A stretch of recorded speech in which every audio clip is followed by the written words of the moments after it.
So good evening to our friends online. It's so wonderful to be here at the jam-packed Torch Center this evening. So many programs going on, and it's wonderful to see all y'all here. Even the women who are here and are thinking of running back into the cooking show and being in the Mussar show and going back and forth. You're welcome. It's always an honor and a privilege to have you here, learning with us and growing and connecting to our element in our Judaism. So we just finished last week explaining and understanding that we have this battle that we're dealing with, the battle of the intellect and the emotion. Are we going to get caught up with the things of this world, or are we going to be focused on what we're here for? Are we going to get carried away with materialism? Are we going to stay focused in our spirituality? And these powerful contradictions that we have the contradiction of a body that wants physical and a soul that wants spiritual. And they don't always jive. They don't always work together. So who's going to give? Who's going to give? All right? And that's the battle, the struggle that we're all facing with. Okay? The ramifications of this understanding, we're going to continue as we are studying here. The Mesilat Yesharim, way of the upright, or path of the just, is commonly translated. We're using the ArtScroll edition, and we're on page 37. A ramification of this understanding. Ulam. Yadua ki en hatachlit magia ela mikoach kibutz kol haemtzaim. Now, it is known that a goal can be reached only through the proper integration of all the means.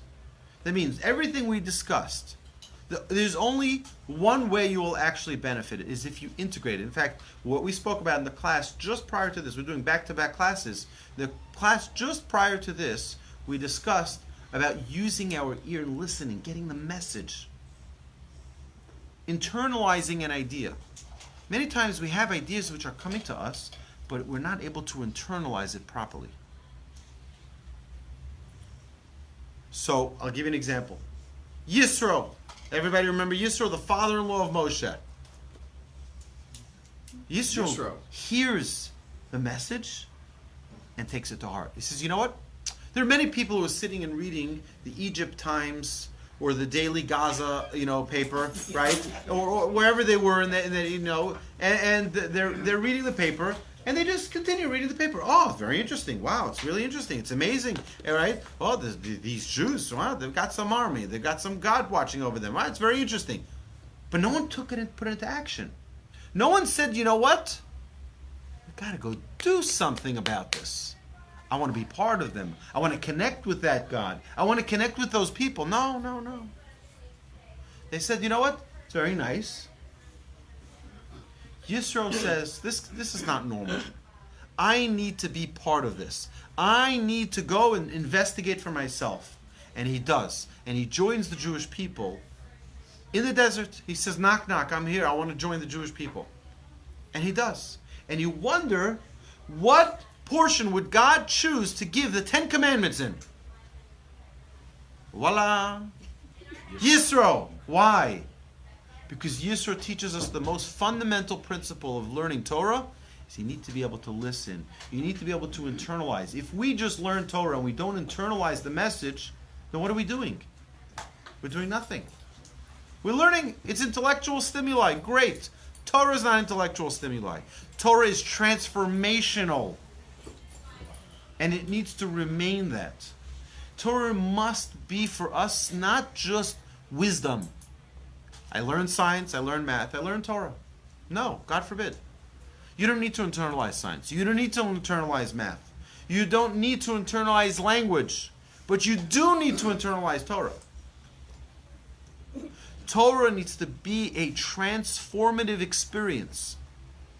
We don't just, we learn. Yeah, learn. It's nice. Yeah, great. And this is what Ramchal is telling us. We need to integrate it into our lives. So, asher nimtzeu va'asher shimshu lahagio, right? So we're talking about integration of all the means that are available and that can be used to reach that perfection. Ukefi koach ha'emtzeim v'shimusham, to the extent of the strength invested in those means and their implementation, kein yeh atachlit hanolad mehem. So will be the result that is produced from them. V'chol hefresh katan she'imatzeh ba'emtzeim, and any small deviation that is found in the implementation of the means, tibachen toladeto beveru vadai, its result will certainly be clearly apparent. Meaning, okay, think of it like this, okay? Take 2 points and draw a straight line, right? So if the straight line is exactly parallel, they'll remain parallel. But if they're a little bit off, you know what's going to happen? Over here, they're going to be close. But the further we go, it's going to get further and further away. Yes. Right? If we are aligned with our abilities, with our talents, and we use them effectively, then they stay with us. But if we don't, we distance ourselves from our essence, from who we are, from those talents. Before we know it, we were a talented writer, and now we're no longer a talented writer.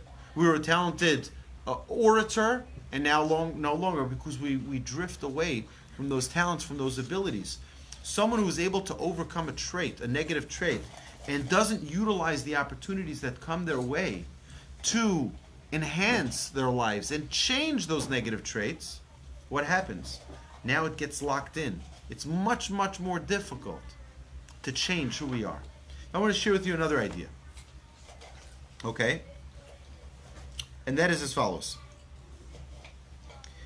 If a person, this is an example I gave a while back, but let's take a step back. What is our soul? What is our soul?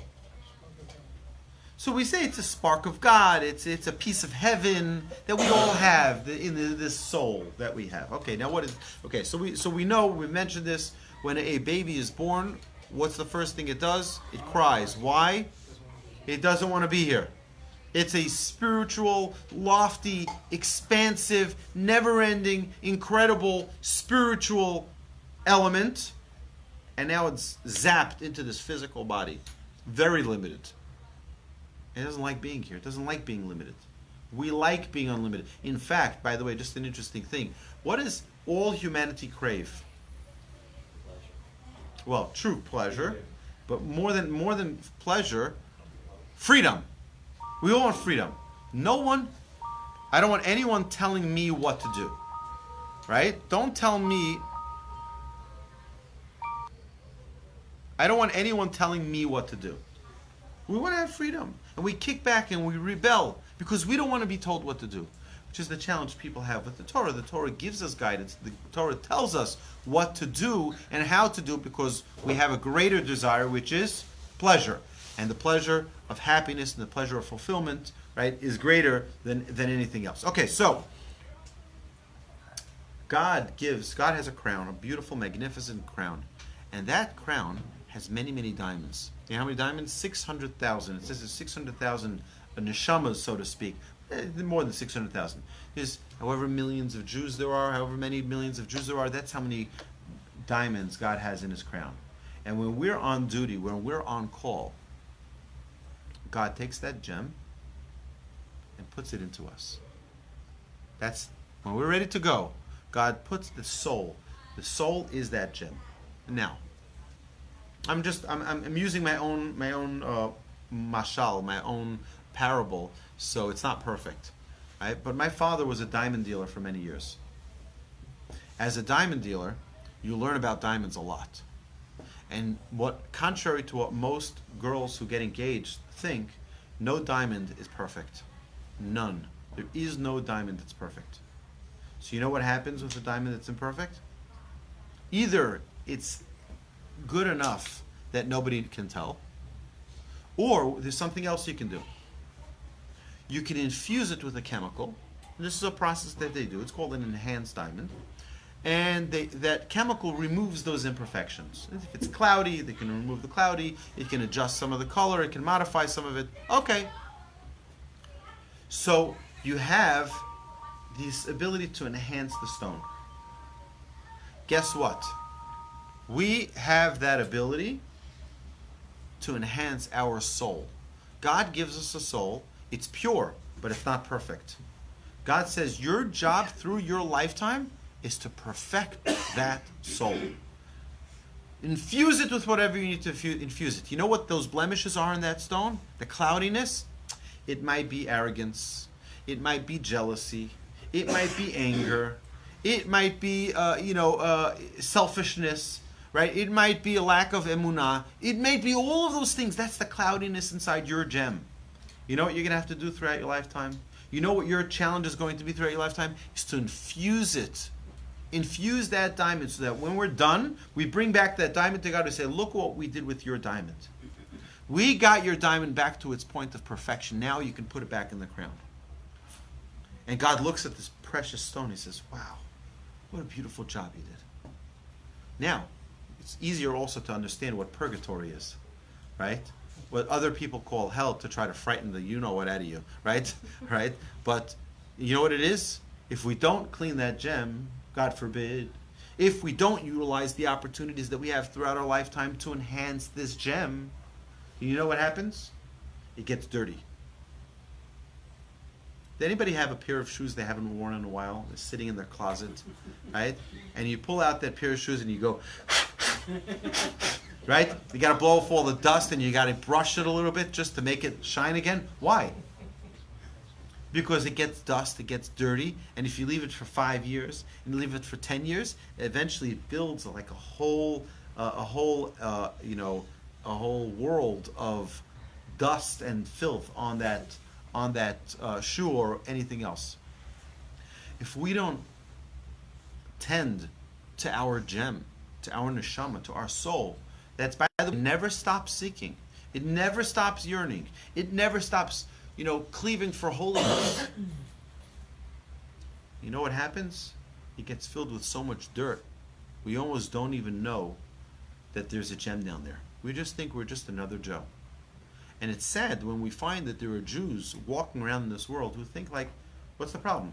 You can be Buddhist, you can be Muslim, you can be Christian, you can be Jewish, and it means nothing. So what? What does it make a difference? I can live wherever I want to live and do whatever I want to do, and there's no laws, there's no ways, there's nothing. I can just be me. And what's the problem with that? Is you can run, but you can't hide. God will find you under any corner. You're His gem. He wants you back in His crown. And you can't run away from it. You can cover it with filth. Okay, so God says, you know what, I might need to power wash you. Right? What's the power wash? That's what we call purgatory. And God brings out the blowtorch and says, okay, we got to clean up all this mess here. Right? We got 120 years of filth being piled on this gem. I mean, almost don't know there's a gem down there. Right? And you blowtorch it, you clean it up, and now God can put it into his crown. It's not a permanent state. It's not a tool to intimidate like other religions do. Other religions use purgatory or hell, a very Jewish concept, as a tool to frighten people. Believe in Islam or, right? Or jihad. We'll wage jihad against you. Right? We'll murder you. Or, what do the Christians say? By the way, the Christians murdered many more people than any other religion in the world combined. With the Crusades? Of peace, of love, of everything else, right? Yeah, right. So, right, they're supposed to be of love. What type of love is that? When someone doesn't believe the way you believe and you murder them? Forget the Jews. Millions of Jews were murdered by the Christians. Millions. Think of the Romans, right? Okay, either way. We're not talking history. Leave that to Rabbi Yaakov Wolbe. Kabbalah, give to Rabbi Cohn, right? Our job here in this class is to try to connect to the holiness of our soul and to uplift ourselves, hopefully. So any small deviation that is found in the implementation of the means, its results will certainly be clearly apparent because you get further and further away from your essence. Okay. Be'agia zman hatachlit hanolad mikibutz kol Kulam kamo shekatavti. When the time of the outcome is reached, as it results only from the integration of all those means, as I wrote, vizebarur, it's very clear, we're given opportunities, we have messages, we have all of these influences that are here to influence us positively, and if we waste them, we waste our life. If we utilize them, we maximize our life. And this is the beauty of Jewish life. It's different than all the other nations. Asher bachar banu mikol ha'amim. God chose us from all the other nations. All the other nations, they're great people, no one's saying negative things. But God gave us a very different task than He gave all the other nations. It's like, it's a different task. It's a different task. It's not lowly. We don't call, right, by the way, people think that the terminology goy is derogatory for non-Jew. It's not true. We're called a goy. The Jewish people are called a goy kadosh, a holy nation. Goy means nation. Right? When we refer to goyim, it's referring to the nations. Right? It's not a derogatory term at all. Right? In Hebrew, it's a very common word used for nations. Right? Yes? What about the morning during your prayers when we say Shasani, Shelo asani goy. Right. We thank Hashem for not making us a non-Jew. Why? Because Hashem gave us commandments. He gave us opportunities. He gave us opportunities the way He did not give them. They have their job. We have our job. Now, I want to ask you a question, all right? If you could get heaven in only 7 steps, right? Instead of 613, would you take that? Well, most Jews would say, I'm in. Right, just give me 7, I'm good, right? Are you kidding? 613? I don't have to do snip on 8 days. It's like a whole different story. It's right. I don't have to do 613. And it's the first question that should be asked to someone who wants to convert. Why would you convert? Why? Because I want to closeness to Hashem. In a way that the non-Jews don't have that privilege. Why? Because they have less connectors.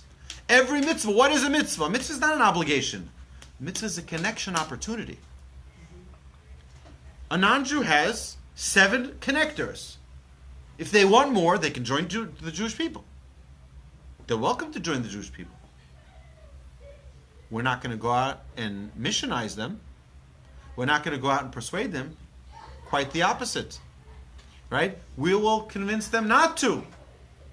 When I call Rabbi Yacobi, and I sent him many people over the years for the conversion process, and he always tells me the line that I've always said for years, a psychiatrist would be cheaper, right? He says, why would you want to go into Judaism? You know what kosher meat costs? Why would you want this, right? Right? And some people say, you know what, that's a good idea. So go back. But the truth is that if our soul is seeking a connection to Hashem, right, what is a mitzvah? A mitzvah is an opportunity to connect. That's what a mitzvah is.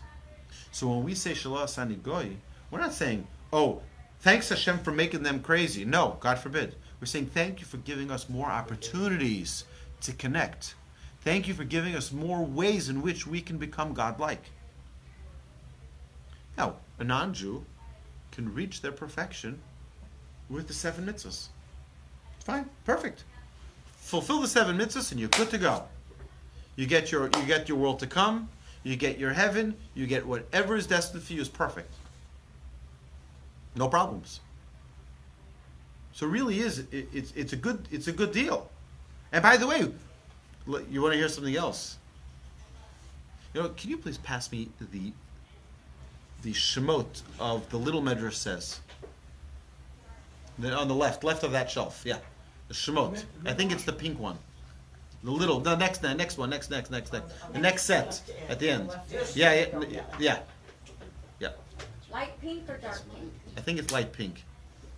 Yeah, perfect. So in this week's parsha, I just read this with my son on Shabbos. We were learning together, and we read a story, and this was actually a bedtime story last night.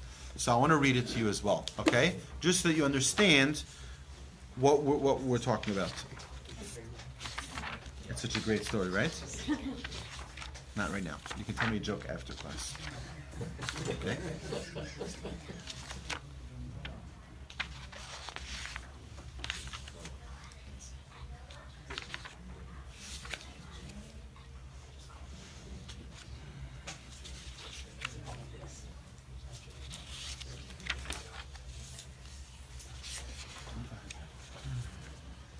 Okay, so we have.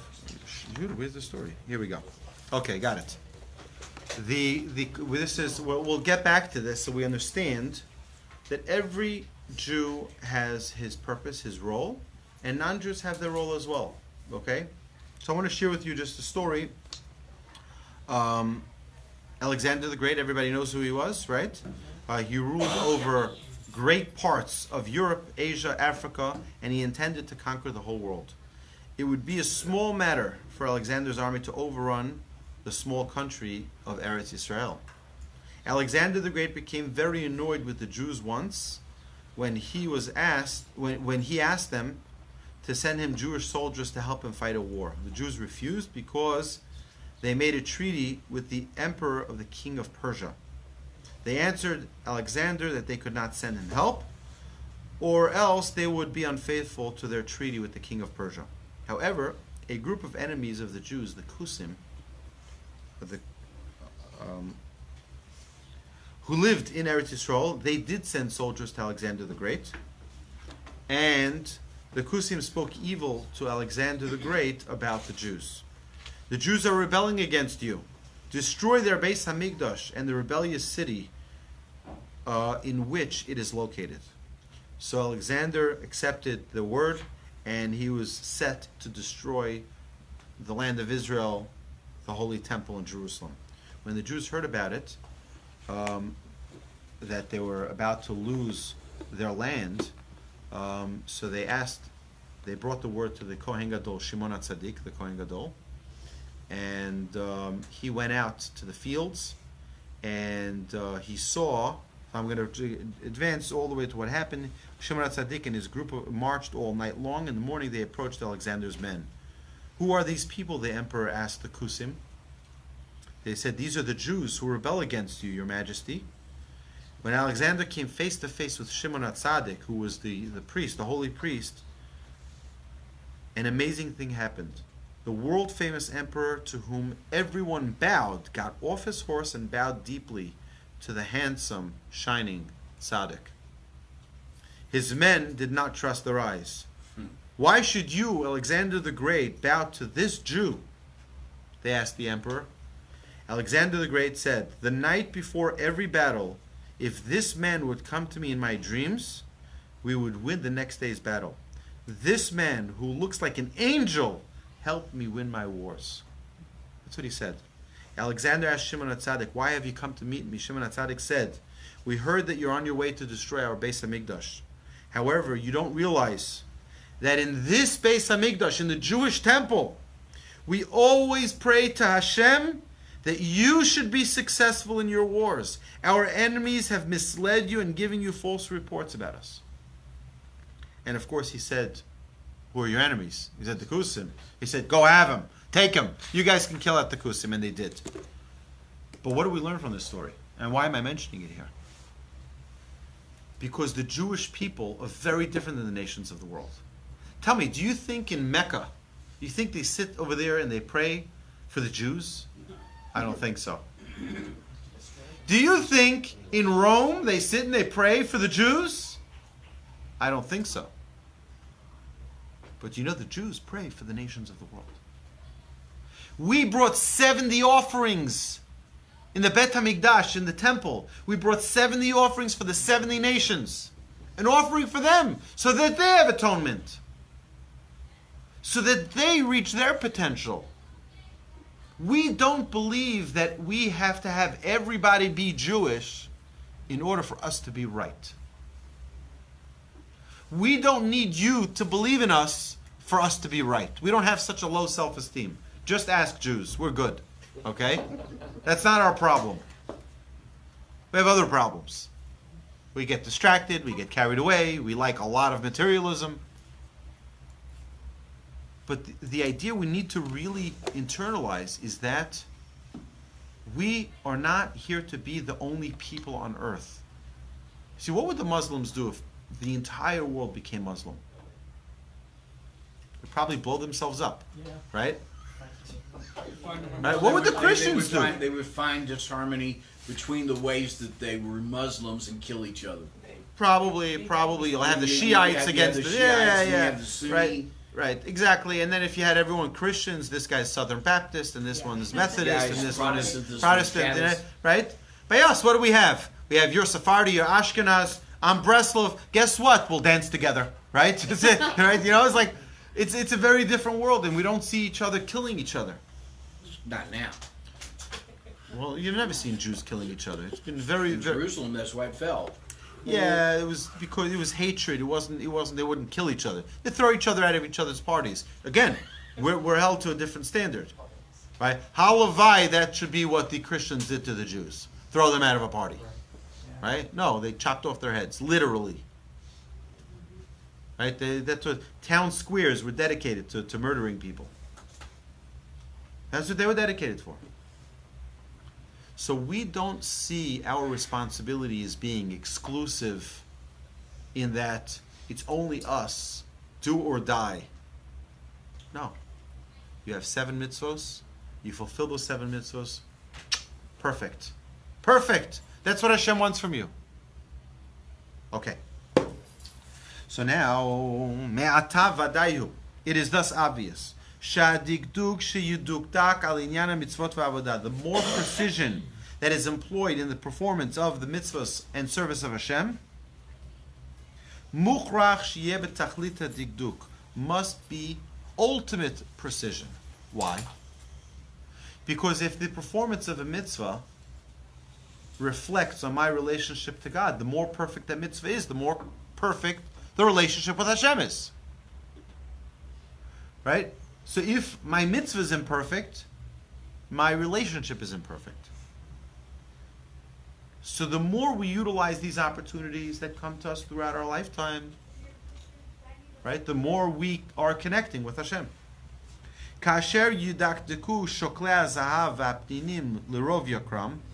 Just like those who weigh the gold and the jewels are so cautious and careful with every single ounce of gold, every carat of diamond, to its little microscopic measurement. Why? Because it's worth so much. It's perfect, right? In the world of gems, right? For precise performance of the mitzvahs and service of Hashem results in attainment of the true perfection.